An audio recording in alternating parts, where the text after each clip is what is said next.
एक लोहे की दुकान में अपने पिता के साथ काम कर रहे एक बालक ने अचानक ही अपने पिता से पूछा, पिताजी, इस दुनिया में मनुष्य की क्या कीमत होती है?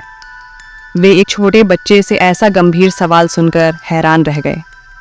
फिर वे बोले, बेटे, एक मनुष्य की कीमत आंकना बहुत मुश्किल है, वो तो अनमोल होता है।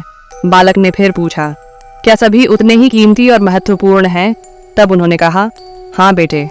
बालक को कुछ समझ नहीं आया। उसने फिर सवाल किया, तो फिर इस दुनिया में कोई गरीब तो कोई अमीर क्यों है? किसी की इज्जत कम तो किसी की ज्यादा क्यों होती है?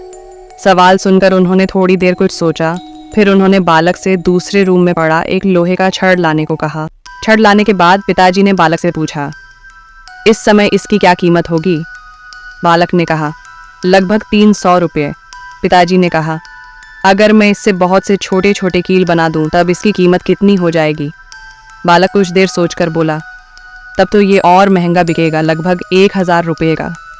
पिताजी ने फिर पूछा, अगर मैं इस लोहे से बहुत सारे स्प्रिंग बना दूं तो? बालक कुछ देर सोचता रहा और फिर बोला, तब तो इसकी कीमत बहुत ज़्यादा हो जाएगी। पिताजी उसे समझाते हुए बोले, ठीक इसी तरह मनुष्य भी होता है, अर्थात मनुष्य की कीमत इसमें नहीं है कि वो अभी क्या है, बल्कि इसमें है कि वो कड़ी से खड़ी मेहनत करके अपने आप को कितना सफल बना सकता है। इसलिए हमें अपने जीवन में कड़ी मेहनत करनी चाहिए जिससे सफलता मिल सके।